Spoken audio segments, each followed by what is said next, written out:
It's Open House Thursday on Your View. Welcome to the show. I am Murayo Afolabi Brown. As always, I have the ladies with me. White, get in the building. And when my Obiaju have some business. Thank you, Mama. No one was praising you this way. I don't even also do Thank you, Mama. Stuff like this. No. I noticed the black and white. Yeah. It's usually known with the Tiv tribe. All right. You know, so I felt she had Tiv in mind. Okay. How are you doing, YK? House of BC. Thank you. Yeah. Good. Anything? I'm fine, no. Hey, Nigeria. Nigeria is a wonderful country. Yes, It is. I was just on my own watching your view, JJ, yesterday when they just said, breaking news. They are demolishing. River State House of Assembly. All we can do is just laugh. They look, show. They take 11 bulldozers. Our politicians, they will not finish us. Because it's a fight between two people. Yeah, so there's a fact. But I heard this morning that I think news coming from government is that after the fire incident, the assessment was that building had to come down. It was for their safety.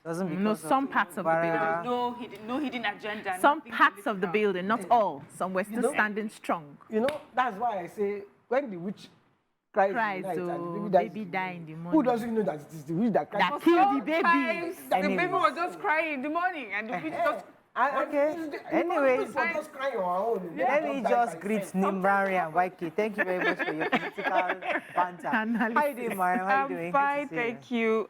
Today I came in a bit late. I was stuck in this traffic on Ikorodu Road. Found out that it was a diversion. At first, I was wondering, quite a distance before I saw the reason a container had fallen over. But I just need to commend Lagos State government, the way they handled this particular one, because usually that would have meant the end of my day. But they were able to make sure that it was still free-flowing. We're allowed to follow the BRT lane, and the traffic personnel were there to just guide traffic. So well done, yes. So the trailer didn't fall on somebody, Chef? I hope not. All I saw was the container itself. It seemed like it A lot of people want to work, they work, and we should applaud that. Obiajulu, Dr. BC Obiajulu, how you doing? Dr. Obiajulu, you're the one that will call BC now and come and be yabbing me from the back. No vex. My She is fine. Thank you. I inherited can't from see the somewhere. shoe. No, I wanted to collect the shoe. We're fighting for the shoe. God, No, but you have collected my own now. She blessed me with pay. God now wanted to replace her own pay. But now the person I wanted to give her, now say, God, now give me tonight. I like those shoes. But God said, nah, it's for BC. So Yes, it's okay. it's for me, I'm thank celebrating you. it on your So feet. my hair suppliers are frustrating me. I wanted to get very affordable hairs for customers. You know, I have different range of customers.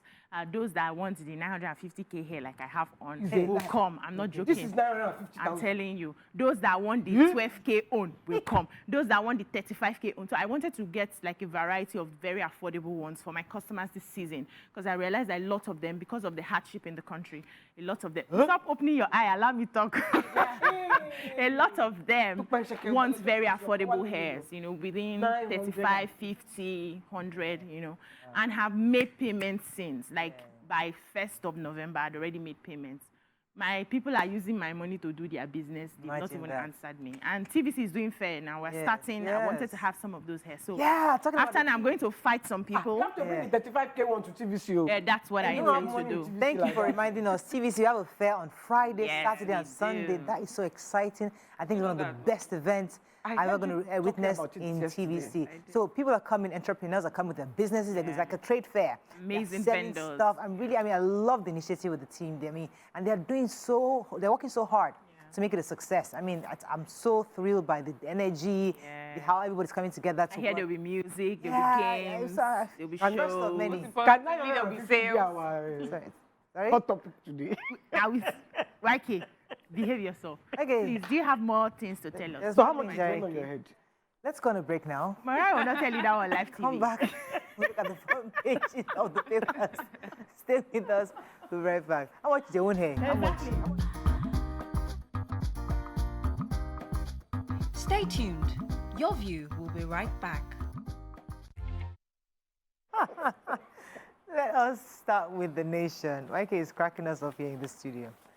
Okay, Assembly Complex demolition sinks river deeper into crisis.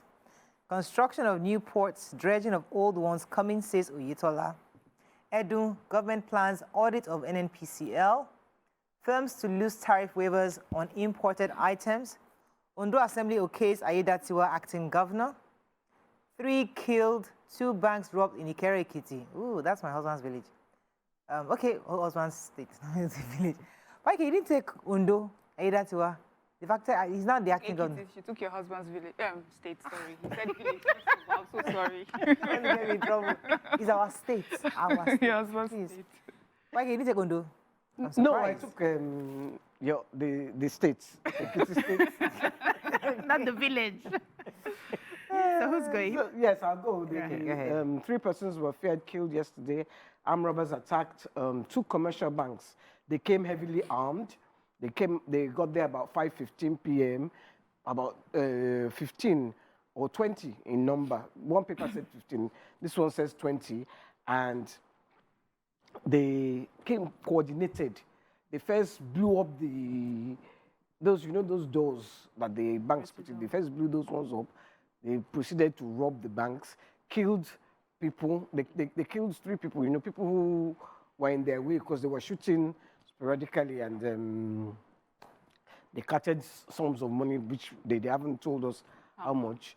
The Ogoga of Ikere, Oba Adejimi Alagbado, said he expressed shock, and he described it as unfortunate. He said they operated for about 45 minutes and no military personnel came, police, nobody came. Security personnel came to rescue them. Yeah, so, and he's hoping that they will be arrested.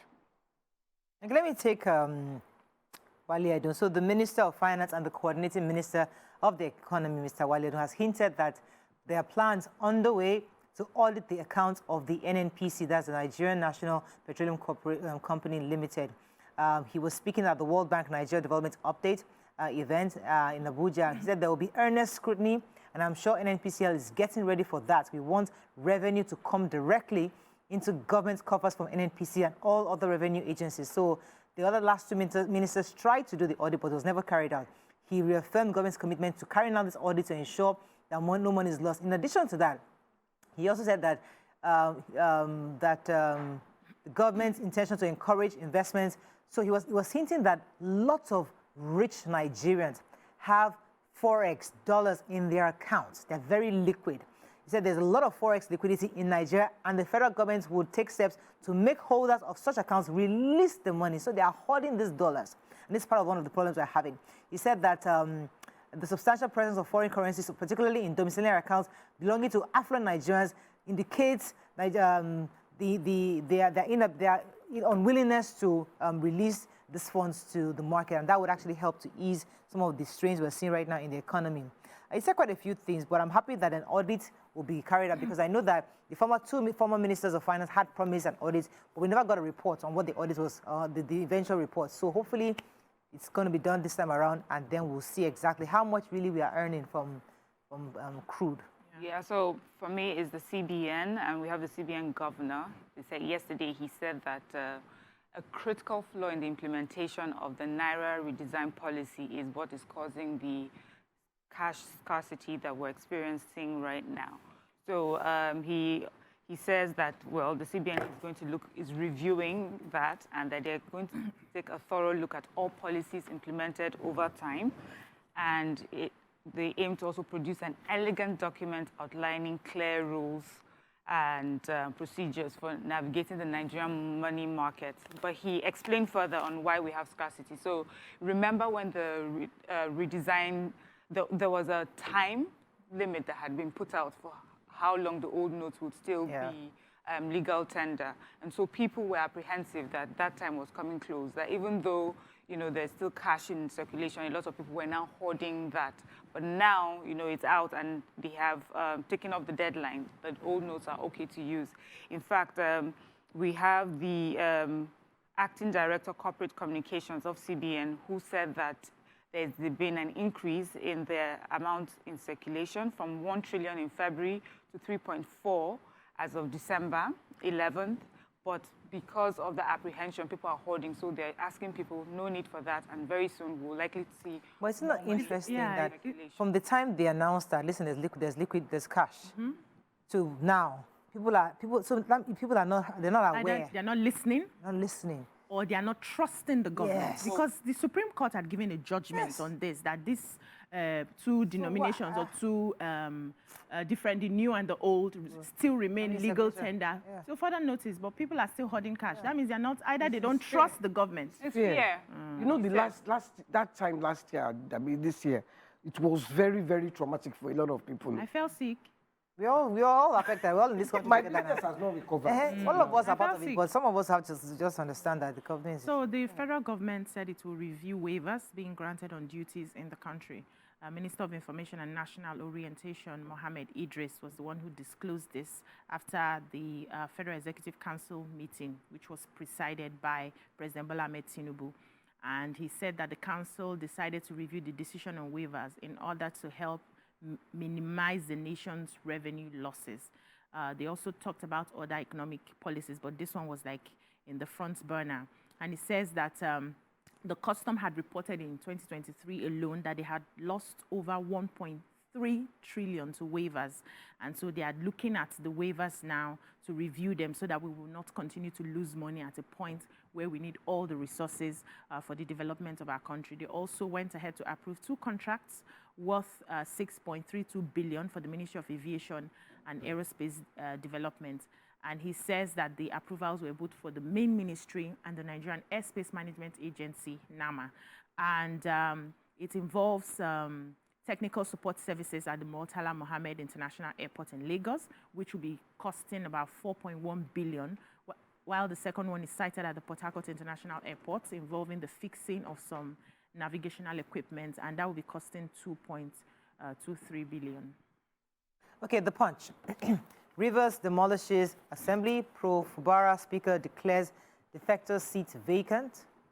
Tinubu sacks 5 aviation agency heads and suspends the NCAA boss. IPPIS. ASU hails FG as FEC removes varsities and others. Gunmen kill woman, abduct 7 on Lagos-Ibadan Expressway. NNPCL not transparent on subsidy and dollar revenues. Kaduna bombings, military raises 8-man panel, villagers disown 33 billion naira suit, and NLC rejects TCM privatization, demands policy reversal. Okay.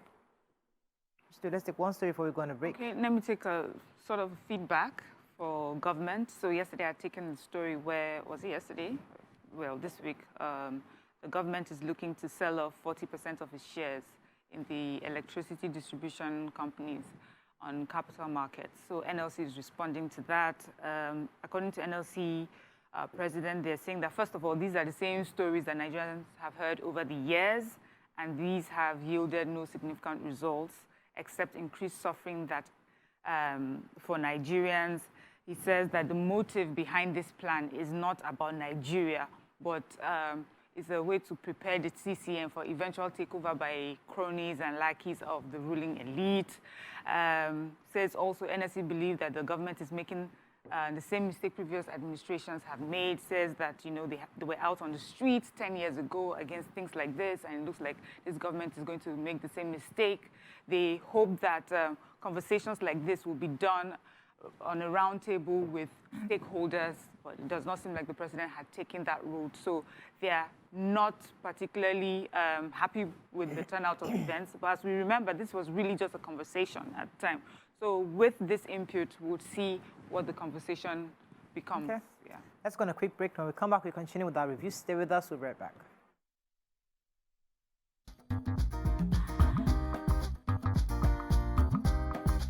Stay tuned. Your view will be right back.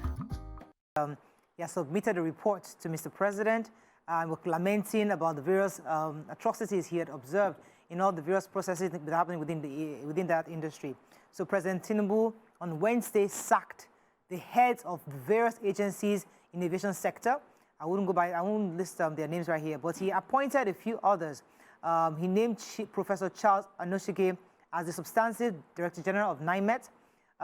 President appoints Mrs. Olubumi Kuku as the substantive Managing Director of FAN, Umar Farouk as the MD of NAMA, That's the son of former Chief of Air Staff, Mr. Alex Bade Jr., as Substantive Director General of the NSIB.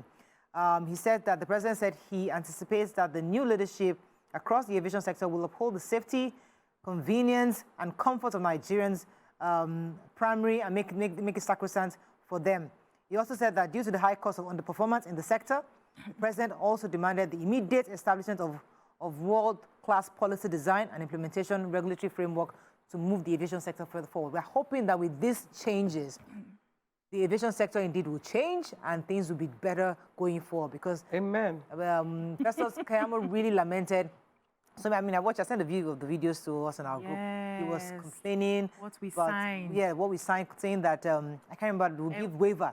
Yes. A continuous waiver to compete with Nigeria. So the international airlines were giving complete waivers, total waivers. And they can't compete with those locally, the Nigerian aviation. So how would they get into the international? They'll kick them off business immediately. Yeah. So and the fact that they wanted all their workers from top management to the end to be from to their own country. Yeah. And you are here in Nigeria. Tell you Does it make sense? I'm sorry, but I like when people flying me. Just sorry. Wait till they worry you. People flying me. Wait till they worry you. Give me some peace of mind. Oh, please. I gotta tell you. What are you saying? I want to go viral. What are you saying? Please. Please. And let me go viral on my truth. Honestly, when I hear an Oyinbo voice, the cockpit, it gives me some sort of... Are you for real? I'm telling you, that's just me. And I know many people that feel the same. Oh, yeah. Lots may of not be that politically correct, but that's how I feel. Okay, all right. Let's move on to the Well, I go with my Jesus and I'm good. The federal government yesterday approved the exemption of federal universities, polytechnics, colleges of education, and other tertiary institutions of learning from the Integrated Payroll and Personnel Information System, IPPIS. Finally, that's what they have been clamoring for a long time. And now they said the remunerations to staff members of the institutions will no longer flow through that platform. This was said by the Minister of Education, Professor Tahir Maman, and he talked about this at the end of the Federal Executive meeting, which was held at the State House, Abuja. And he said, today, Council directed that universities, polytechnics, and colleges of education should be taken out of the IPPIS service to allow for efficiency in the management of the universities and tertiary institutions, generally speaking. It says before now, when they want to have any form of recruitment, they will run to Abuja to, get permission, for waivers and approval. But right now, they can handle that all by themselves. Because it's a major IPPIS issue versus UTAS, the other one. UTAS, yeah. So it was a major victory for them. I'm happy for them. At least the federal government is meeting them halfway. So maybe there won't be strikes. Anyway, some suspected gunmen dressed in military uniform allegedly kidnapped 7 people along the Idiwo area of the Lagos-Ibadan Expressway on Monday. They shot one person, then apparently the woman saw them and made to run away, and they shot her. They shot 2 of them. One is critically ill, one died. The person that was telling the press, he spoke on conditional anonymity, said that the incident happened, that the kidnappers came fully in military uniform and stopped the bus and carted away 7 people, shot 2. But the police have said that they confirmed the attack, but they said it was a family traveling, and they took 7 people, including the parents of the person, and they have found one. They combed the forest, and they found one of the victims. Really, and that they're going to make sure, and that they said, please continue your traveling, nothing do you. They are on ground. Okay, Daily Sun, very quickly. Rivers crisis for Barra draws battle lines. COP28, nations strike deal to end consumption of fossil fuels. We are waiting for President's approval to a concession 5 airports, says Keyamo. U.S. lawmaker urges Supreme Court to release Kanu unconditionally. Sanwo-Olu presents 2.2 trillion 2024 budget assembly. Did you notice the picture for Governor Sanwo-Olu? No. He has grey hair. It's like getting like Fashola. Walk now. Are you sure? He's working. It's not light. Was that? There's not light. I don't know. No. This is a recent. This is recent. This is yesterday. Maybe printing. I hope it is printing, because Why? Lagos should not do this one. Because you know how Fashola, when he came in, when he was going, he became grey. All through. By the time he finished the Ministry of Work, It was cuckoo. Okay, let's take some conclusion. Yeah, so go ahead. COP28. What we're hearing is that representatives from nearly 200 countries have agreed that at the climate summit yesterday to begin reducing global consumption of fossil fuels. And this, of course, is to avert the worst of climate change. And they said this is signaling the eventual end of the oil age. So this deal was struck in Dubai. They said it was really a tough one, that it even, caused them to go one day over what the closing date. So many countries seem to be happy with this deal. But the U.S. has always been on it. They're quite strong on that. And so they feel that this moment is what they say multilateralism has actually come together, and people have taken individual interests and attempted to define the common good. So they're good with this. But then we have the lead negotiator for Alliance of Small Island States, who does not think that the deal is powerful enough. She says it's just like, small incremental advancement, when really there has to be like a huge, strong step forward. But all in all, it seems that we're headed towards clean energy. So this is also a word out to investors and potential investors in this climate. Start thinking differently. We're moving away from oil to clean energies. Okay, another story. Let me take, so the U.S. lawmaker urges Supreme Court to release Mazen Nnamdi Kanu. The lawmaker from, I think, District 139, Jarvis Johnson, urged Supreme Court to unconditionally release the IPOB leader Nnamdi Kanu, whose case of extraordinary rendition from Kenya is due for ruling December 15th.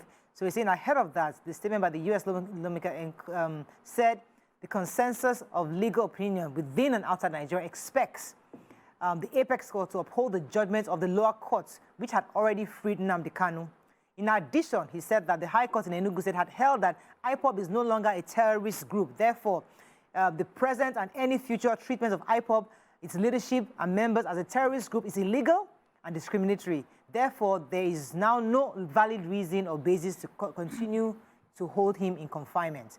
So he's saying that they should release Nnamdi Kanu because the Supreme Court ruling for this case is coming up December 15th, and they're hoping that the Supreme Court will do the right thing.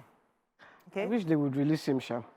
I really wish, because I believe, I hope that he will stick to his word and stop the thing, but it will make kind of unity in Nigeria, I hope.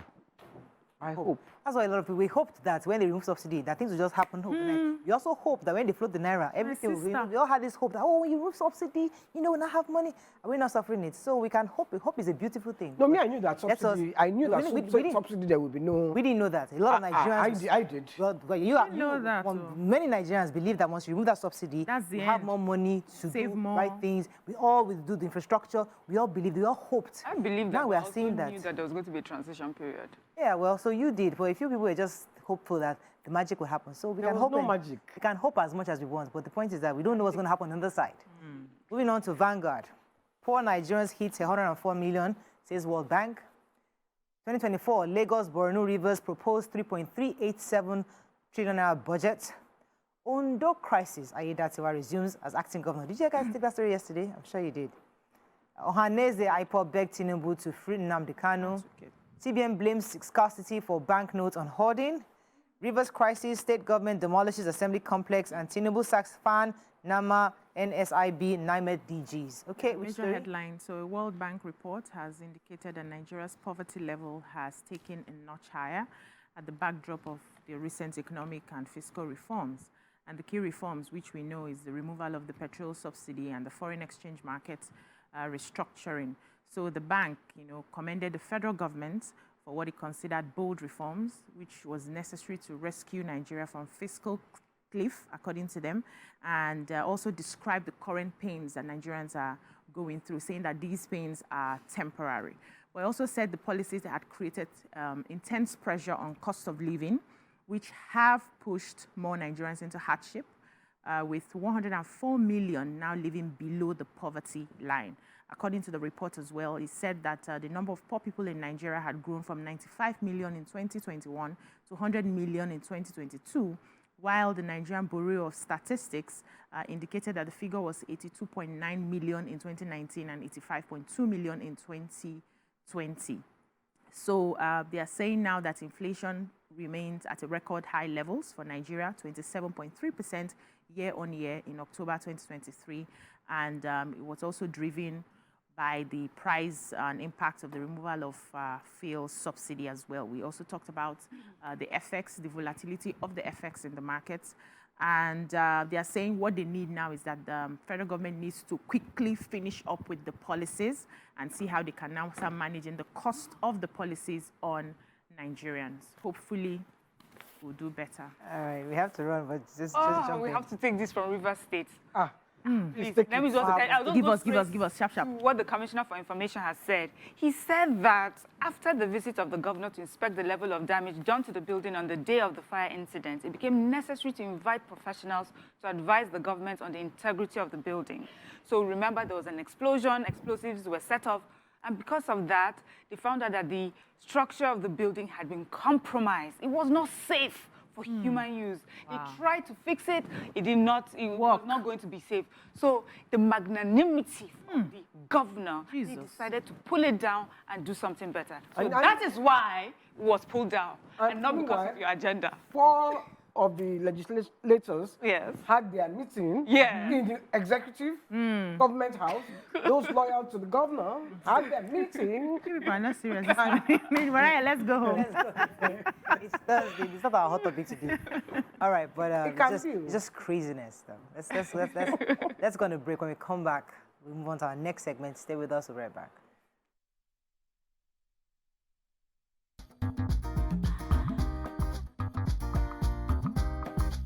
Stay tuned. Your View will be right back.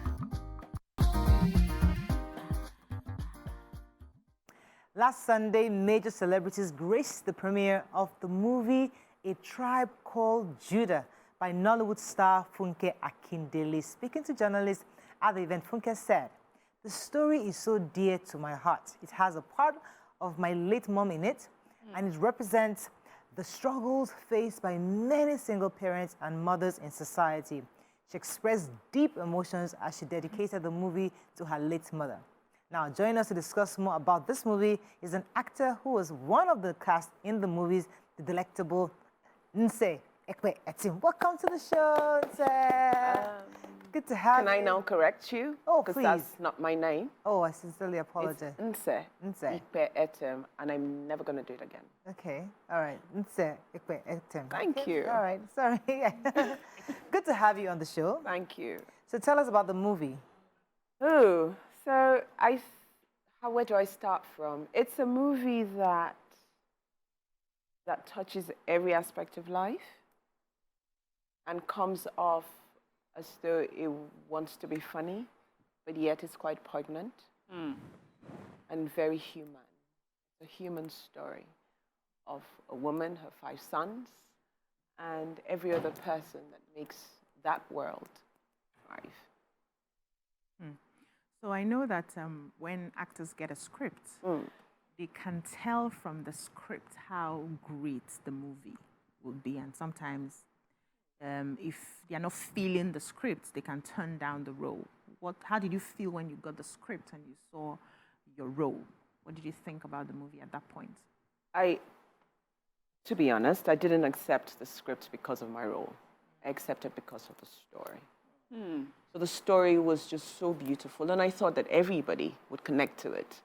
So it had nothing to do with me as a person or what on my role. It was more the story. And then there's nothing as amazing as being part of a good story. So that's what I wanted for me. Would you say it's uniquely like Nigerian story or African story? Do you just think it's like a world story? Does this show, what I mean to say, we watch a lot of movies and we feel this emotions for American stories. What do you think about this one? What would it tell the world? So like I said, it's a human story. You have single mothers in America, you have single mothers in the UK, you have single mothers in Europe, you have single mothers everywhere. And depending on their cultural differences, you do have how people react to single mothers, how they react to the first son, the second son, the third son, depending on, you know, their journeys. So personally, I think it's a world story. Okay. Just shot in Well- Nigeria. Really? Yes. Okay. Let's just skip it. Because for me, I would say that when we hear these stories, Yes. because it's Nigerian, then you can see from the Nigerian perspective or from the African perspective. I see it from a human perspective. Okay. I think everyone would see it from a human perspective because if you, apart from the fact that we spoke different languages in it, which just makes it indigenous, but the story itself is human. All right. YK, come on. Could you just tell us briefly what the story is about? I mean, we have an idea, but maybe the viewers would want to know what the story is about. So it's a story about a woman and her 4 sons, but basically a mother's love. How far would you go for a mother's love? How far would you go as a mother for your kids? What would you do for money? So these are the little, because if I said there was one story, I'd be lying. But what runs through it is how far are you willing to go? For anything at all in life. Be it love, you know, that's what it is really. How was it working with Funke on set? You know, this is like her first big movie, you know, in recent, I mean, I know she has some really big movies, but this year, this is one of the big movies that we expected, and it was really, like, premiered in a big way. Everybody was there, it was loud, we saw the effect. Tell us how it was working with her and the entire team on this production. Okay, so Funke has done big films. I think she's one of the biggest actor-producers we have in the industry. And, but this film, A Tribe Called Judah, can I say that? Maybe because it was coming from also a place where she was doing something for her mom, because I do know how close she was to her mom. She gave more and even more. And then working with her, she was very humane. I think that's what a lot of people don't realize, that for a producer-actor, if the producer is very humane towards you while you're working, we never forget. We never forget. So when you ask us to jump, we don't say why. We say how high. And coming from you, you've been in a lot of like big movies, you know, and you've worked with different producers. So is there anything particular about her, apart from being humane? Is there anything particular about her style, her technique? Because also she's a woman. How would you describe her in comparison with other producers, directors you've worked with? Okay, now that you put gender in it, Yes. I'm more akin to fall towards the female side, and I would pick a woman director over a male director, because they most times they get me as a woman.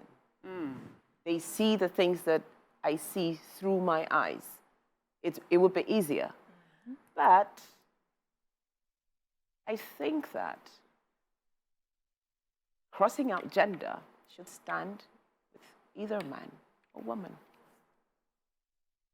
Do you get what I mean? Yeah, I mean, she's a director, so Yes, and she in is. theater we don't have male or female. I understand that, but you know, we also are celebrating women. We've seen 2 big women this season. So sometimes when we mention gender, it's not just to compare them, you know, it's to celebrate them. We're coming from a lot of Women are taking the stage. No, we winning, are still. you know? Are we winning? Yes, we are. I mean, It's a good production. this is a good production. Yes, So it's we are amazing. It is So really we are good. winning. Yeah, go ahead. What role did you play?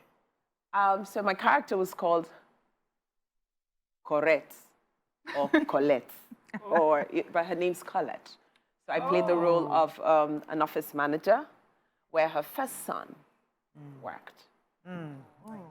So you see the connection now.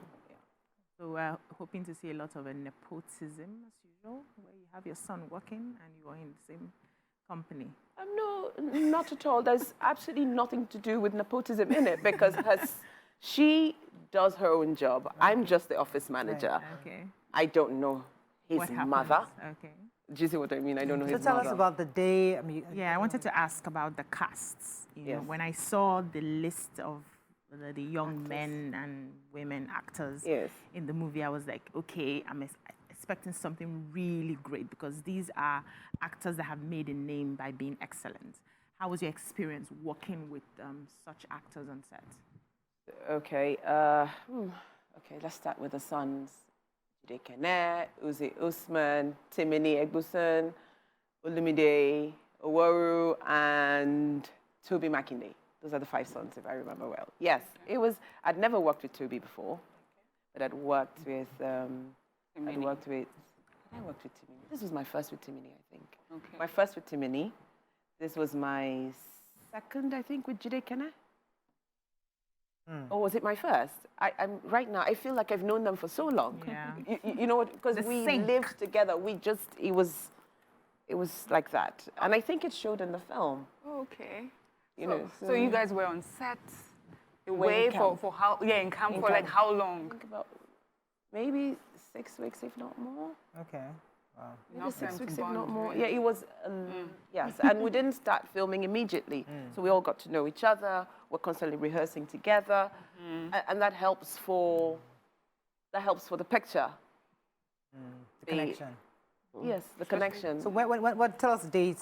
It's premiered already because everybody was there for the major. But can we talk about when is it going on air? What happened? Yeah. when is it going to be at the cinemas? The time, the day, so people can know when to go watch it. All right then. So today is the 14th. Okay. So we have an advanced screening in a cinema near you. You can go and catch it. Be an early bird. I say it's Santa's gift, early Christmas, because it's such a beautiful film. I'm not even just promoting. I can't even just promote. I'm just doing it justice, I think. I can't do it justice. I don't think I can.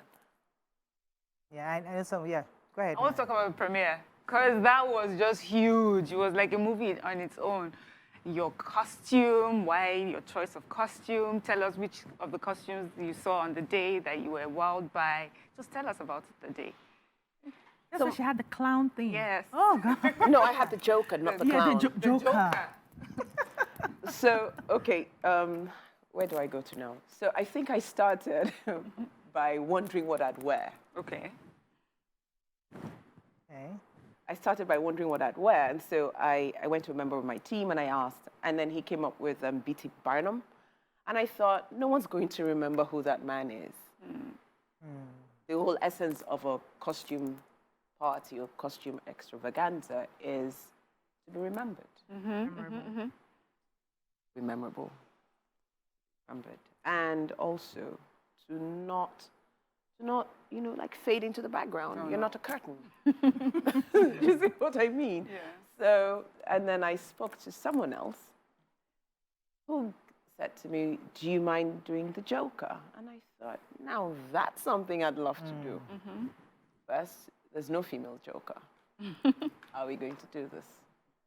There's a lot of like the butterfly thing. Yeah, lots of ladies wearing the what was Like it again? wings? Like wings. Oh, They had that would be pixies. They look like No, sorry, that would be Kiki did one. I think even the that would be Tinkerbell. Funke That would Akindele be, also she did, wore yes. Tinkerbell. She was Oh, Tinkerbell. okay. She was Tinkerbell first, and then she was a bride. At first. At first, she was. I saw about 3 people. There wore were something. 2. It was herself and Kiki who were Yeah, Tinkerbell. Yeah. Yes. There's one other person that had wings. It was really colorful. Oh, I that would really have been Juliana. possibly. Yes, yeah. she was an angel. Yeah. Yes. Good. Very was lovely. We love the costumes. We Oh, love them. thank you. Thank Nobody you so much. faded in the background. No, Everyone everybody's- stood out. Everyone stood out, which was the essence. Congratulations for the movie. Congratulations to the entire team. Thank you. Send Funke our... Are you going to see the movie? Oh, absolutely. You must. Absolutely. You must. The whole family. It's a gift Is it from us. PG-13? My kids can watch it? Or it's supposed to be an adult movie? We Yeah. don't do. We don't. I think Fan Network doesn't do films. For they do So, family just the films. adults. All right, cool. But congratulations to the entire team. Well Thank done. you so much. you. It's amazing. Let's go on a quick break now. We'll come back with our next segment. Stay with us. We'll be right back.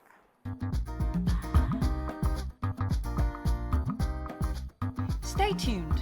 Your View will be right back.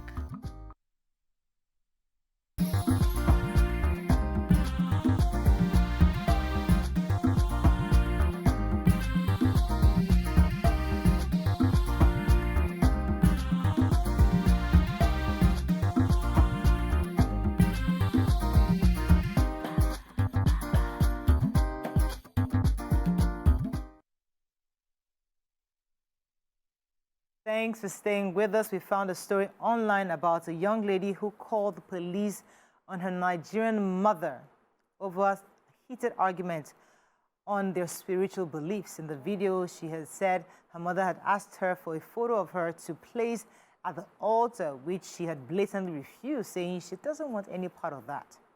Now, this resulted in her calling for police on her mother. Now, it's not African calling the police on your mother. What do you think about this? So the issue about this conversation is it's a multi-level conversation. So there's a part that your mother wants to pray for you. There are lots of mothers that do that, collect your photographs and go and give one pastor and here and there. And then she's like, she doesn't want any part of that. Secondly, she was, according to the video, she's a 25-year-old, an adult, had a kid, and she was trying to get out of her mother's house. So she wanted to leave. It's possible she was living with the mother. And the mother we could hear the mother shouting and trying to say that you need help. And she was saying that I need to leave. So when the mother refused to allow her to leave, she called the police, and the police came in, obviously tried to get her to leave without any confrontation. But she eventually had to, I think, push or shove her mom away to get through the door.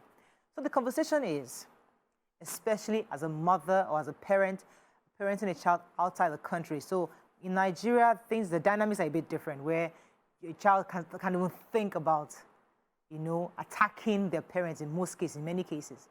But in this situation, this young girl, there are arguments that, okay, was she raised right? If she was raised right, was the mother right for trying to get an adult, restrict an adult from moving out of the house? Was there something she could have done better? And how do we raise our kids still abroad, but still have the values, the African culture and values? You can call us on the numbers on your screen, 081-07641-679-090-241-63440. You can also tweet to us at TVC Connect. Please hashtag YourViewTVC so we can read your tweets.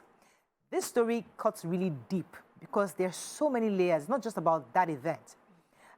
It's about how we choose to raise our children.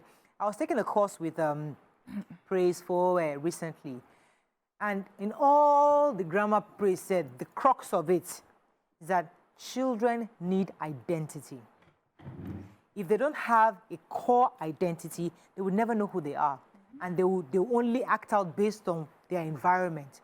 So when your child knows you're an African, this is how we are, this is who we are, this is how we treat adults, this is how we, if they are raised in that culture. But many of us, when we travel abroad, we want to start imbibing just to speak American, to look American, to act American. We suddenly try to raise foreign kids. So what do you think about how this girl was possibly raised? Or do you think she was raised right? She just made a choice that I want to leave. I mean, what are your own thoughts? Bisi, let me start with you. There are several layers to it. Yeah, there are. So from the conversation or the altercation we saw online, it was a young lady who wanted out of the home, and then the mother was trying to hold her back by saying that she needed help. And she, in turn, was accusing the mother, too, of also needing help. Yeah. Right? I just see that they do not have a very good relationship. It could be a number of factors that may have caused that. And aside from the fact that they don't have a good relationship, sometimes when we are making decisions to travel outside the country, we always say it takes a village to raise a child. And that is how it works in Africa. But the dynamic is different abroad.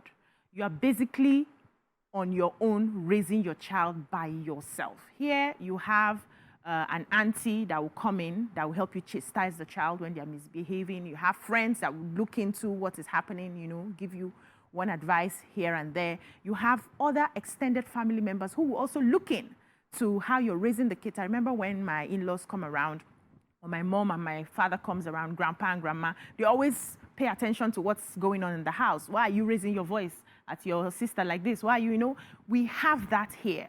But when we make decisions to leave for economic reasons or all of that, we don't put into consideration the sort of village we are going to be meeting. Because at some point, it's not just what you say that influences the child. In fact, from teenage years, you have lost the child, as a matter of fact. It's outside influences. They pay more attention to outside influences than what you are saying. So the time you have to be grounded and tell them who they are is when they are still in their formative years. By the time they start having becoming teens and having peer pressure, you have basically lost most of your influence, right? And so when we go to that new environment, we see what is happening in that new environment. She's probably gone to school in that environment.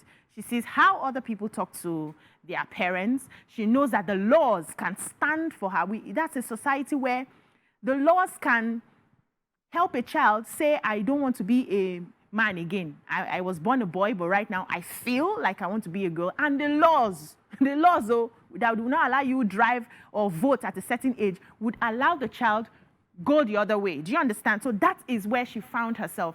And so some of these influences will show up in what we are going to be seeing. So the idea now is, do we want to raise our children abroad? Let's start unpacking all the various issues that happened in that video. I'm sure you've seen the video.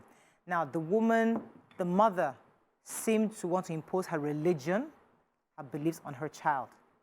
She's insisting, according to reports we got from the video, she is trying to do stuff many mothers around here do, but her daughter wasn't having it.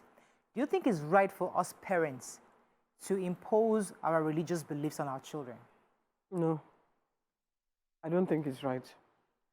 I will go from my own personal experience. When my daughter was growing up, she was a born-again Christian. She was so Christian that she put stickers all over the house, on her mirror, everywhere. I am not a Christian, but that was the path that she chose. So I left it. There was once she even went to a church. My cousin happened to go to church and saw her. She came off on the stage for deliverance. We pushed her and she staggered. My cousin was so alarmed. She came. Kenny, do you know what I saw? I said, what did you say? I said, what do you want me to do? That's the way she wants to do her life. There's nothing I can do. I have chosen my own path. Let her choose her own path. She now went to England, joined when other children were going to nightclub and everywhere. My daughter was going to church every day. Church. I will even call her, say, Rara, it's Friday night. What are you doing? Vigil. Church. Vigil. I would say, eh? She said, church. I was, okay, sorry. You know, there's fun out there. I'm going to church. Sorry. And I left her. And that's how she spent her whole all her years in university by going to church. It is by herself that her eye cleared. Why you say cleared? Cleared from what to what? Why? It's by herself because when she was going, I think she adopted this couple, and they were Christians in the church and everything. They were a white couple, you know, and she used to go to their house. And then she now started to notice racism in the church. Really? She went to another church. They put all black people to one side at the back. White people were in front. So, by herself. When her eye now cleared, it is me that started begging her that, no, still believe in God, please. So she now said, she's a scientist. She doesn't believe in God. In anything again. For real? It's gone far left. She now went, I say, I beg. Believe in something. Please believe. For real. Let me come to Mariam. Mariam, what are your thoughts on this video? So as you started, you said there are different layers, but let me just start with the surface one for me, which is the age of the person, the child involved. So we're talking about a 25-year-old and also a mother, right? And also, from her accent, she's been raised abroad. So where we know that children from when they are 15, 16, even younger, they're already working. By 18, they're moving out, they're taking care of themselves. So they, get this independence much earlier than a child that's been raised in Nigeria. And also the parenting style there is usually like from when you turn 16, you're allowed to start making some decisions for yourself. So I can imagine the complexity of raising a Nigerian child in that society. Absolutely. So that child too, for the parent is tough, but for also the child, because the child will come home and your Nigerian mother is doing her Nigerianness, and you go out and you see your friends and their parents and how they're raising them is different. And you're even wondering that it's not necessarily that these children are bad children or it's bad parenting, They're still turning out right. So sometimes you get that pushback. I personally, too, have thought about my mom. I felt my mom, you know, while we're growing up, especially when I got into my 20s, I thought she was a bit too, she was micromanaging everything, you know. I thought that there had to be a point where you would allow children to be, you know. You know, we had discussed one child that had come online and discussed her parents, and we called her out specifically also for her age. And I remember during that conversation, I said there have to be different tools for different ages and stages. Yeah. When your child is a 25-year-old woman, it has to do a lot with giving advice, having a conversation. Please, it's toxic when it comes to back and forth. She's saying words at the mother is saying words at her. Because at that point, you cannot beat her. At that point, you cannot do anything other than speak with her. But you, too, as a parent, you can draw boundaries. These are the things I accept in my house, and these are the things I do not accept. If you're not going to be this sort of person or follow these rules in my house, I'm sorry, you may leave. And if the child says to you, and at that age, the independent adult woman who's your child can also have her boundaries. And that's where you see our African mothers, they pray. Our parents pray, because at that point, really, there isn't so much that you can do. So that's what I saw. I saw a Nigerian woman trying to be a Nigerian mother, where we control everything to sometimes the food you eat. Your 30-something-year-old child, is it this rice you put on your plate? Why did you not add? Like, I'm okay. No, you can't be okay. You know, we can be that way. It's love. We know where it's coming from. But when you're dealing with an adult child, you need to understand that now you may have to understand boundaries on both sides. Let me go on a break. Each other. As I said, there's multiple layers in this conversation. Stay with us. We'll be right back.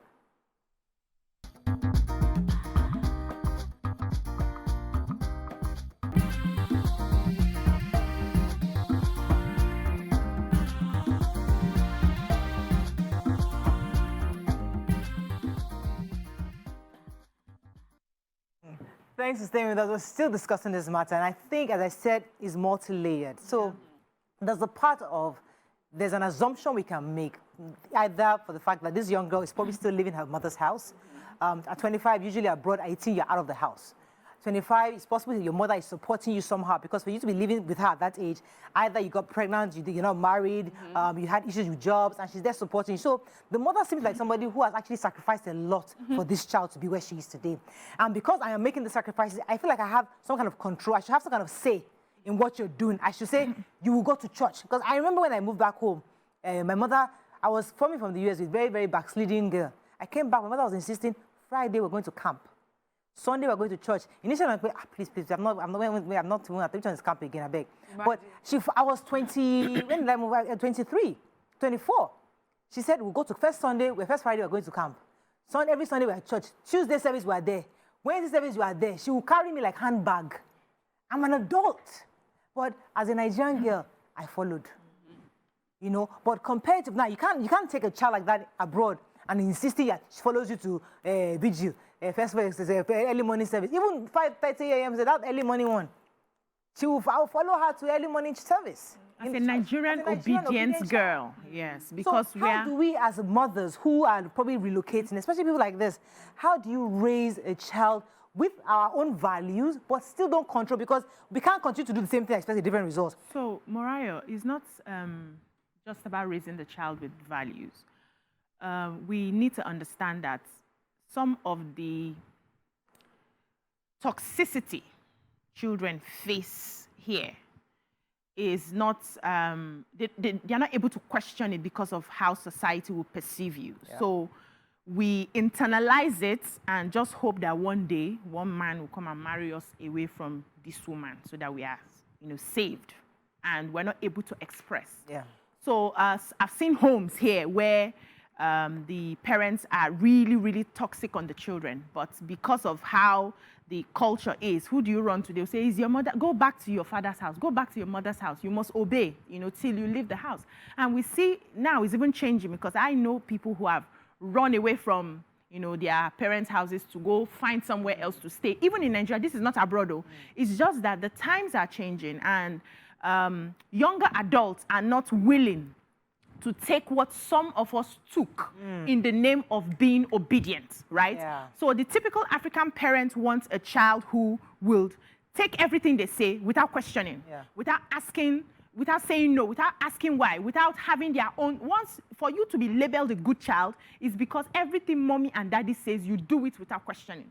And the ones that we call the black sheep are the children who will question, why am I going to vigil every night? I want to sleep. I want to work. I want to sleep. I want to have another life. I want to hang out with my friends. You are the bad child, right? That's how we define raising children here. In fact, there was a conversation I was having recently with somebody. So they came visiting, and they saw how my kids will question me, will argue, will be arguing, will be bringing dictionary to argue and all of that. I was like, you're very lenient on your children. And in my head, I'm very tough on the children. I'm just learning to stop beating, as a matter of fact, right? But I now understand that my children are asking a lot of questions, and they're growing. And so I should be able to engage them.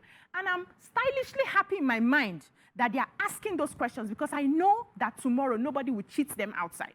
But she didn't see it that way. She felt like I was too lenient on the children. You're allowing them challenge you. You are bringing dictionary to be arguing with your son. What kind of thing is that, right? Because where she was coming from, you would dare not say a word back to mommy or to daddy. So we need to now start redefining how we are looking at these young adults who have a mind of their own. They should be able to make some decisions for themselves. Okay, we lost that call. Let me come to you, Mariam. Oh, and I rushed what I was saying. So, the second layer for me now would be about parenting, regardless of where you are. And I've heard this, many times at this table when we've brought experts, and the importance of creating a family identity. I think someone mentioned it. A family rule, a family motto, These are the things that happen in the Longe family. We are the Longes, and this is what we do. We are first Christians. We go to church on Sundays, things like that. And we know that while you are in this house as an adult and as a child, these are the rules. In fact, when visitors come to stay over in your house, they understand the rules that apply in the house. In this house, we respect elders. In this house, we don't talk back at elders. When we are grieved or when an elder has done something to us, we take out time when the atmosphere is a lot calmer and we have a conversation. So you know how it works in the house. So if you carry this Longe family and put it in Russia, that is what will happen. So when you go outside, whatever you do outside, when you come back into the house, this is how it works. So I feel that's the way that people who are traveling abroad should sort themselves out.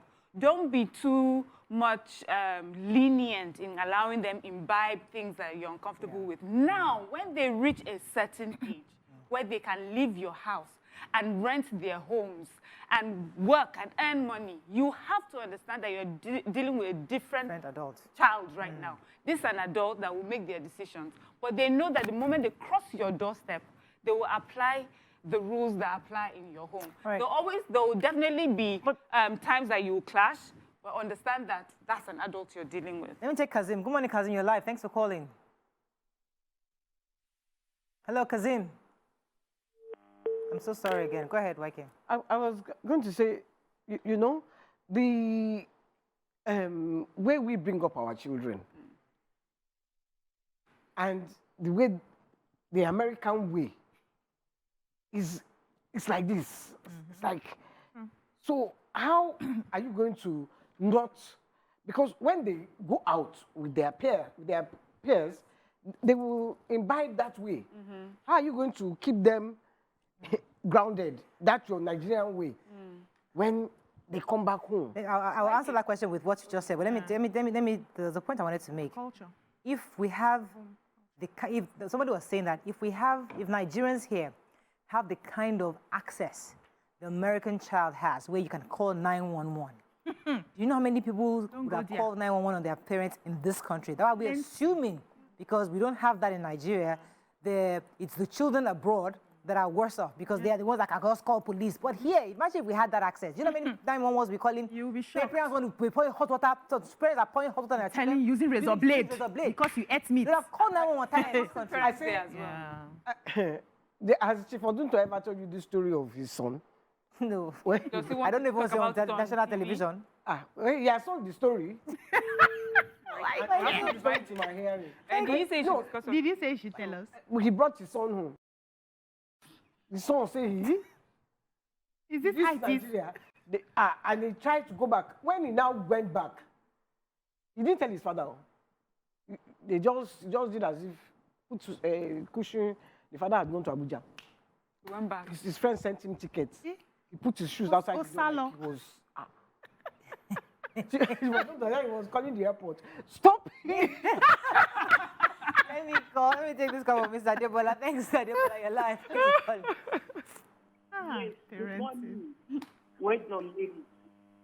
Yeah, you see, it's unfortunate that we are discussing this type of thing now that I feel we are kind of going back to our African in some facets, especially in the industry. We are trying to go back to our roots. So I feel that if we are going back to our roots through entertainment, trying to kind of give our children kind of a show of this is what we are. I think we shouldn't limit it to what lip service. Doing it in entertainment only. We should actually let it go down, truly into the roots, to the homes. Because we are really lost our values. I must tell you the truth. We've lost our values in the first instance, African. And it is your tradition also to protect your life as an entity. Line is not very clear, Debola. So let's go back to what Waiki was saying. Yes. I was going to say, in the same America, you would hear people say, oh, this person is country, or this is from the South. These ones, they show more respect. They go ma'am and things like that. It's in the same America that people call their great aunts by their names. You know, so it's culture and what you have defined as your identity. In the same America, we have people who go to church. In fact, all the gospel songs that we sing here, they sing it better than us in those American churches. Or in both people singing and dancing, as in they go to church. You know, it's not because the way we here in Nigeria say, they don't go to church, but they have a group of people that do that. So you define. So as a parent, it's not enough to just give birth to a child. You need to also define who you are and what your family is and what it stands for. When we come back, we'll dig further into this angle. I really want to spend some time on this question. Stay with us. We'll be right back.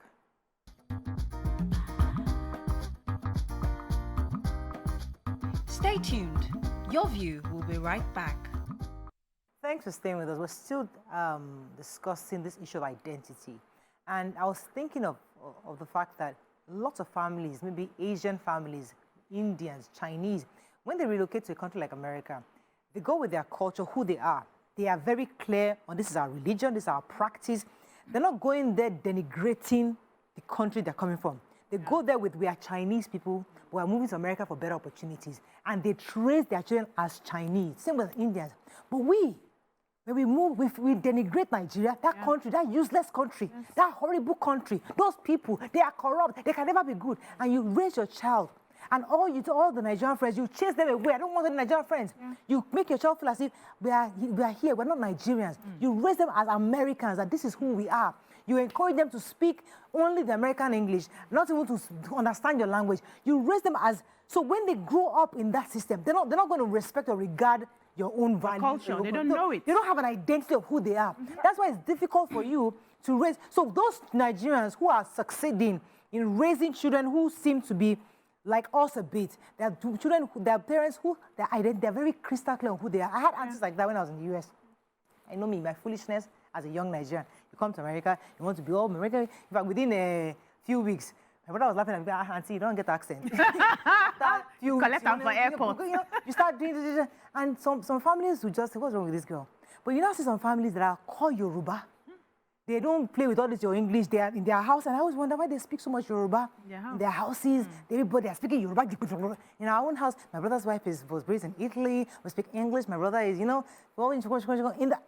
now 20-something years after, you see the difference. Like, okay, these ones, they are grounded. They are Americans, they know who they are. But they're a bit more. They have this more. There's something different about how they see life. And somebody else in the different family, you see that. You don't be more from as you've done born for them. Like you have given birth to some pure American children. You can't expect these ones to wear O&B, to be going to parties or to be doing the behavior of African behavior. And there's something beautiful about what makes us stand out. not all of us are like that, but there's something that makes us different. And when you have a child that is just totally foreign, sometimes you just wonder, what is that? What's that thing that is different about us? Yeah. So, go ahead, Waike. I was going to tell you this story. Oh. So, I wonder how to respond to what I said first. Before you yes, to the story. before, okay, just pause on the story. Yeah. So, you have just painted the scenario where we have different people behaving in different ways because of probably the background and what they have seen. And once I mentioned that once you lose a child in that formative years, it's difficult to now be teaching a teenager the culture that you don't even accept in the first place. Everybody just wanted to come here and, you know, make ends meet and denigrate their country where they're coming from. And so we see the after effects on the children at the end of the day. So when you're finished raising American children, you now want to use Nigerian culture to correct them. It's not going to work. We must learn to separate. And I like how Mariam put it. You must have a culture in your home, what you stand for. That starts from you, the parents, even knowing who you are and what you stand for, because you cannot give what you do not have. And I know that the craze of everybody wants to, you know, make ends meet, make money. Sometimes we forget the most important when it comes to raising children, and we're focusing on the career, the achievements. We need to be able to send money home. We need to be able to make money, enough money to eat and all of that. But I also wanted to say that as your children are growing, as parents, you must learn to be flexible so that you can soften some rules. Because what happens is, even we here, I'm not talking about people abroad now, so you have parents that are too domineering and too controlling. You stop going to their houses. I can't, as an adult, come to your house and you're giving me curfew. I'm married with children and I want to hang out. We came to Delta State to spend time and you're giving me curfew. You won't see me there all the time as often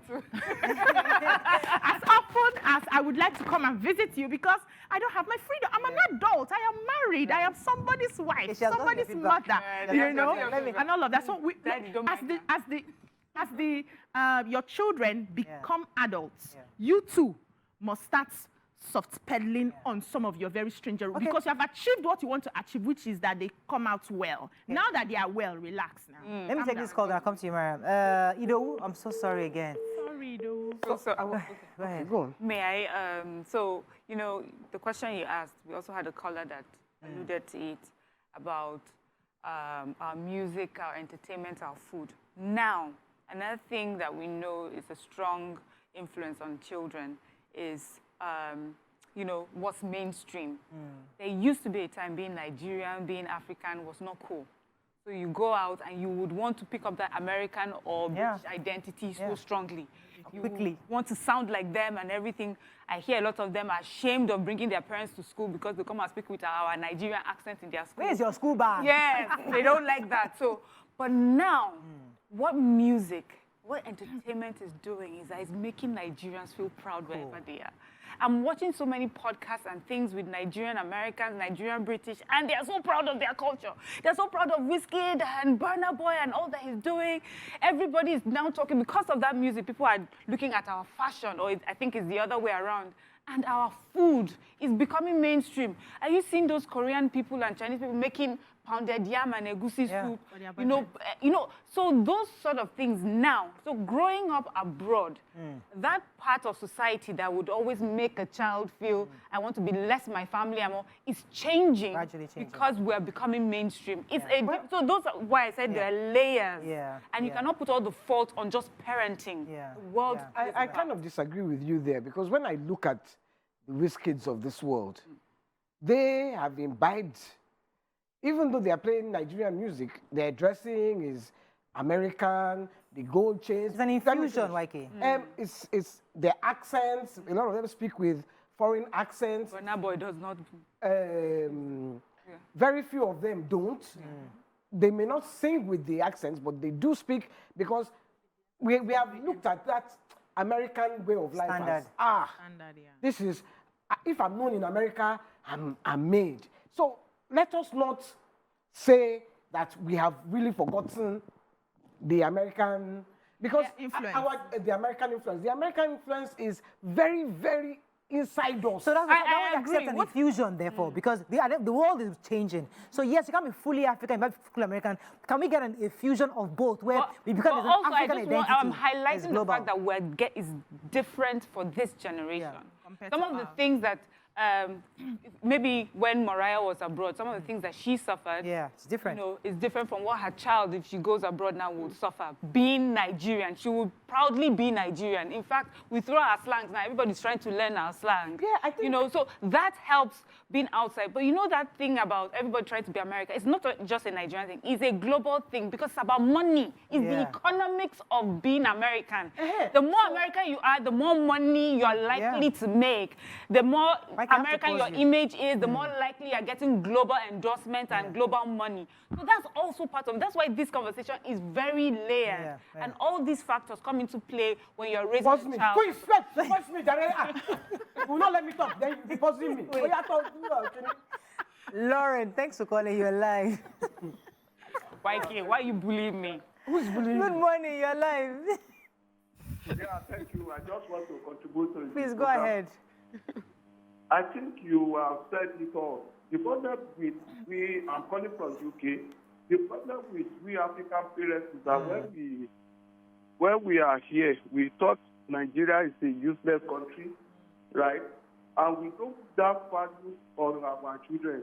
I'm a math teacher. I collect one time I called a student's name, Yoruba name, and the lady came to me and said, never in your life call my name again. Imagine that. So you can see the problem because the parents have told them that they don't want to do anything with Nigeria again. That's a real problem. Well, my sister, she needs an English teacher for her daughter. And my wife teaches English, and the sister called her that she needs an English teacher, right? And said that, please, I want a British English teacher for my daughter. That is the problem that we are facing. We that are here, I think I've been living here for the past 15 years. Your own accent hasn't changed now. You yourself, you're going to be teaching English in the last country. You have two accents. Yeah. Go ahead. The problem we are having is that we don't see any good value about our country. Yeah. And when we put it on our head, our children, anybody they see, right, that is from Nigeria, they don't want to, from Africa, they don't want to do anything with them. You're absolutely correct. So, in fact, you are already feeling the whole thing. We parents that we are the problem. Thank you very much, Lawrence. Go ahead, Waike. No, I was just going to say that I think that we don't really lose our culture. Our children, because of their peer group, may begin that the American way, and let us face facts. Like you said, the economics of it is American, and everybody wants to be. Everybody wants to go to America. Everyone wants to be like American. So, a lot of parents like to bring their children home in the formative years, go to school here, so that you learn that sense, that Nigerian sense. It's wisdom. Then they will now take you back. There was one guy that was bringing his son home. We got to the airport, and he was bringing them home. His two sons, he didn't want to bring them home. And then they met a friend in America, at the airport, who had brought his own son home. The son had him jailed. Abroad in America. The son had called the police. They had jailed him. So I don't know how you tricked the boy to come here. And when they landed in Nigeria. From the airport. At the airport, Actually, just like that, all the people there. See, this is my son. Oh, he jailed me in America. See beating. People that didn't know him before. Started beating him. It's a lie. I'm not joking. This was years ago. That's African. It's the same story I'm telling you that the man said that he brought his children. It's how many years ago? yeah. Brought say custom officer too. Whoa! You jail your father in America. How dare you? How dare you? Sorry, but I would enjoy that. So no, you see, I don't know if I can accept that. Why can't you? Doesn't make it right. I wouldn't do that to my child. Yeah. Bring them home to punish them. That's traumatic. They've jailed you. That's quite traumatic. What? They've not jailed you before. That's why you're saying It's it. double jeopardy. Yes, now they have finished jailing you. You will not do. They will beat him. They will correct his brain. Let me go on a break. There's another You angle see I like this to- correction of brain. Why did they jail him? What They was reset the his offense? brain. What was the father, offense? maybe the Was the father father being toxic? slapped I have an aunt who's my cousin. beating? I told you, I've shared this with you. My cousin jailed, sent my aunt in jail to jail. Hey. Don't let me know. Hey, boy, the one. They don't, see, Not work. many parents have entered jail because of their parents in the US, but they just keep quiet. Yeah, But I read the it prayer from is my- that God loves This is what she that's the tells her thing. children. That's what she uses to you know, to put the fear of God in them. If you like, call. Then they'll take me away. They'll put you in foster care. Or if you try me, we will travel to Edo State. I will leave you there. You know, things like that too, because they... Let me go on a break. When we come back, we continue with this conversation. Stay with us, we'll be right back.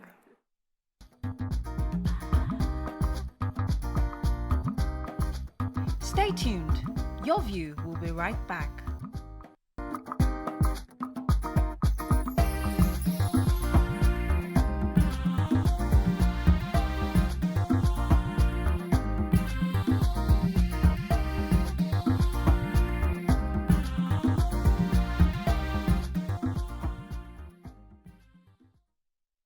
Thanks for staying with us. We're still discussing this matter. And, you know, I thought of something recently, interestingly, quite recently. I visited a family, and their son, born and raised abroad, Harvard, Columbia, top schools, Ivy League, the cream of the cream. Although you are carrying your children abroad. This one not be just go abroad. This is the top Ivy League. The guy came back, was visiting for the Christmas holiday. I prayed they're not watching. God, please help me. Late. So, but I saw the guy, and I'm like, okay, this is the height. For every Nigerian parent that wants a child to go abroad, this is the height. And I'm thinking to myself, is this how I want my son to look? And now this guy was almost like, I'm trying to find the word. He was very refined, very, very foreign, very non-Nigerian in his approach. He was very Oyinbo-ish in his talk. He was trying to be sociable like us, trying to speak on pidgin here and there. Wasn't flowing right. He just looked off. And I'm like, listen, he's back home because his parents are in Nigeria and they want him to buy. But how do you bring somebody who is so Columbia Ivy League?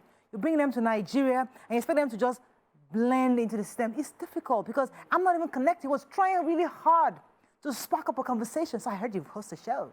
And I'm thinking, yeah, I do. You know, I was being really nice and civil. Are you but sure it wasn't, you're not the one? No. I wasn't judging it. But you see, not judging. You were feeling, this one is American, you know. No, I am not. I can't be easily intimidated by that because I've lived with them for good 10 years. Know. But what I'm saying, like, this person, do I want my son? When I finally take my child to Ivy League, this is the product I'm expecting, where he's so non-Nigerian. He's so not us. So now you're coming back to Nigeria and it just looks off for me. I'm like, how do you therefore, how are you African? Okay, so that brings me to the question of, is our way the right way? Or do we truly want to have this globally, this kind of child? Because I see a well-groomed Nigerian child who is exposed, travels abroad, comes back, is very street smart, sharp, knows how to greet, knows how to, he's still, and that kind of person will see you, Auntie Mary, how you doing? You're looking really, I love your hair, you look great, do all the small dance with you, and he's very Nigerian. And his counterpart is very, very, hello, how are you? Okay. Also the personality. Okay, so am I making sense? Yes, you are. Okay, let me tell you how you are. So let me try and bring it local. Yeah. Do you see the way like some people are raising their children, even here in Nigeria and Lagos, that they seem so out of touch with the realities of Nigeria? Yes, they're in a bubble. They're in a bubble. And if you have children like that, you're wondering, especially if you come from, you as the parents, you come from the streets, background, you're wondering, how is this one going to cope? Survive. If he's driving on Third Mainland Bridge, his car breaks down, what will he say? You know, this one, they may just slap him and just collect a car from him. You know, so that's something, it's something that we deal with constantly. And when we raise our children in that bubble, we're hoping we can merge them with bubbles like them and they will thrive. There's a world for them, you know, and you just hope that, you know, that they tap into that. But if they have to find their way, until we're human beings, we're resilient. We'll struggle, but we'll find our way. If that sort of refined person you've talked about decides to come home, it will take him longer than his counterpart that was here to find his way, but he would. Let's say he cannot come immediately, I want to run for governor of Lagos State. Absolutely. Or, you know, nobody will hear him, but he may have to walk through other things. Now, you take this, your street smart, hey, yuppie in Nigeria, and take him to that guy's world. He will be lost as well. So in the end, you just hope that, you know, human beings, children, we find our path. He may decide that, you know what, this is not for me. I've seen some children that when they first came back, they're speaking blah, blah, blah. 5 years down the line, they're in Nigeria. yeah. Their pidgin is better than mine. I'm like, what happened? They're like, man, we had to wise up. Right. So that may happen. Cool. Yeah. Okay, go ahead. No, I don't know about our way being the right way or the wrong way. I know that, if I had to do it all over again, I would let my child work, do her secondary school, primary school, everything here and her university abroad. Because then she's grounded in our way. Then go there, which is the way I did it. I would still do it that same way. Because my daughter, when she's talking Oyibo, when she's talking to me, let's say she talks to her husband, then she'll just turn to me. Hey, so mommy is talking. Switches. Then we ask, how did you do that? You speak Oyibo, and then you speak the Nigerian English. A human being. You know? Yeah. Let me come to you, BC. So our way is our way. Their way is their way. In life, there are no absolutes. We cannot say this way is the right way and that way is the wrong way. Yeah. It's a way that is peculiar to us. We found that way because of our nature, our resilience, our character, our personalities, and we formed it and it worked for us. So comparing which way, the only thing is we can begin to modify our way to suit recent times because of the breed of children that we are having, so that everything is not still stringent as it used to be back in 1500s and the rest. Just like the world is evolving, our way can also evolve, but we must identify our way. We must know what it means to be a Nigerian true and true and teach our children our way.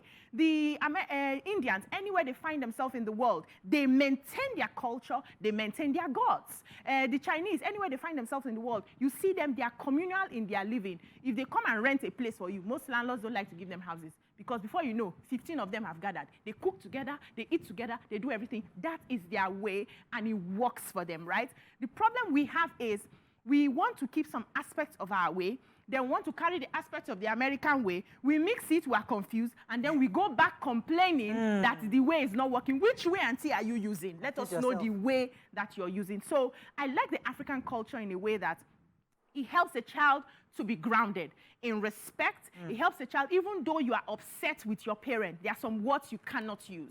There are certain ways you cannot, speak to your parents because whether you're upset or not does not matter. You have that.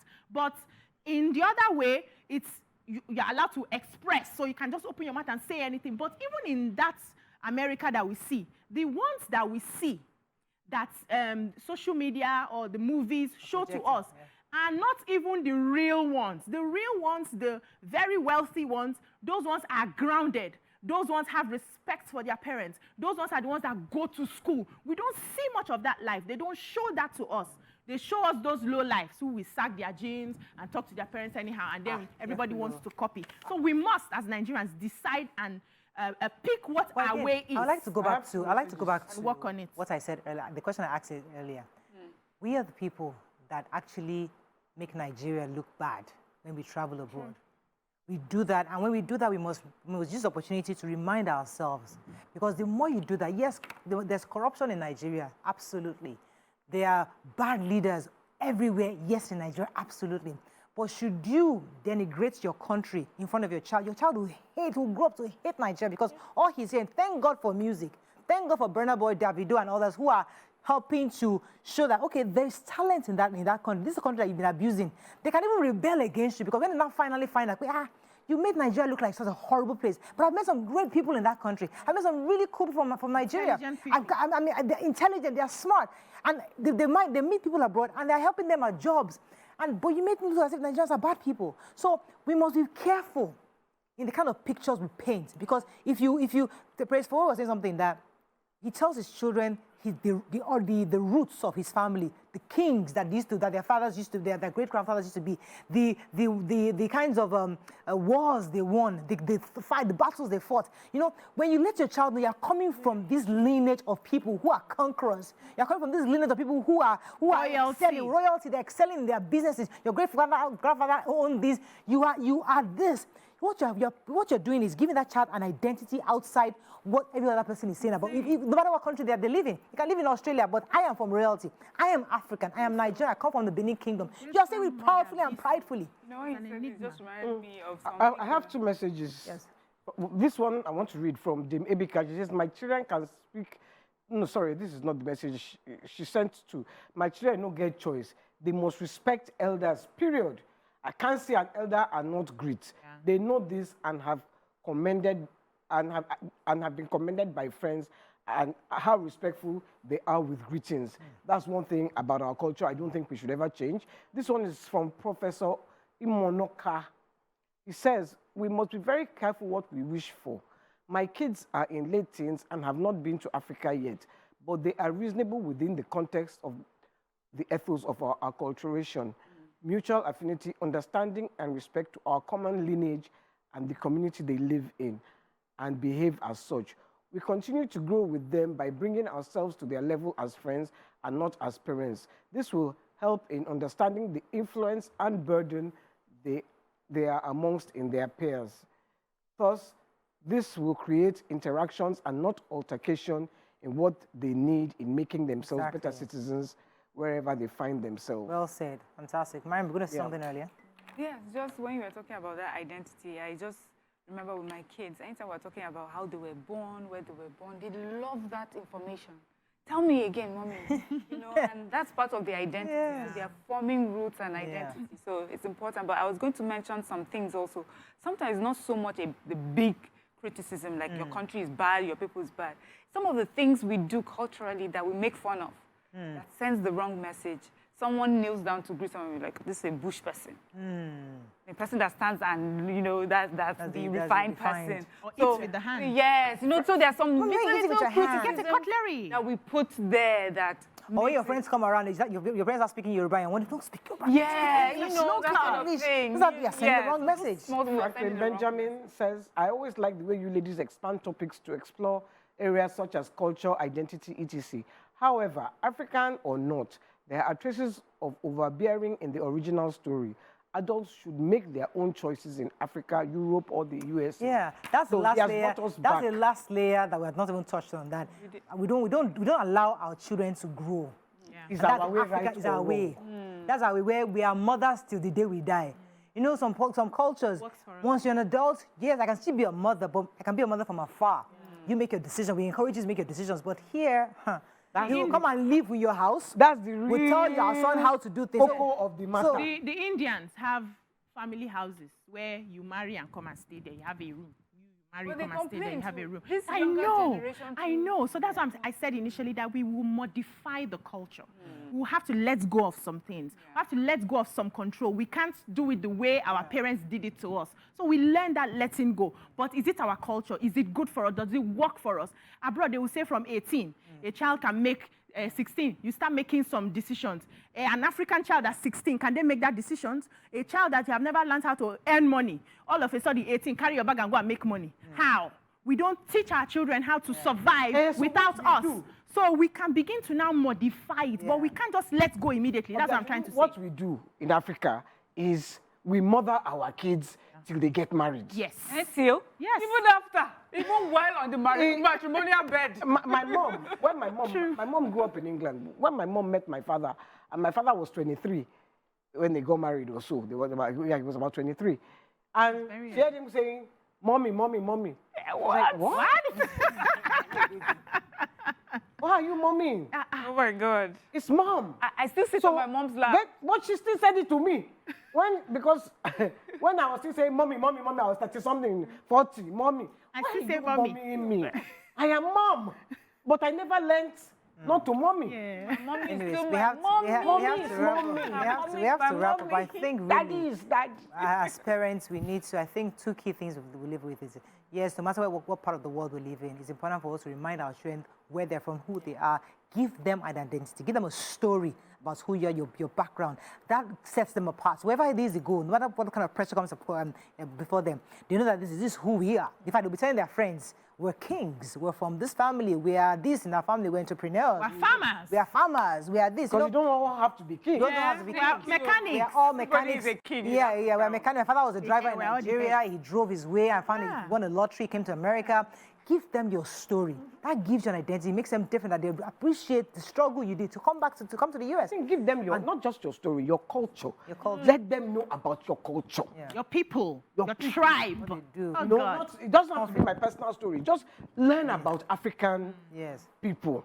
I think with that, It's not all negative Yes. about Africa or Yeah, Nigeria. please. There are positive absolutely. things about our culture and our country. On that note, that's all we can take on today's show. Hope you learned a few things as we have. Have a great day. We'll see you tomorrow. Bye for now.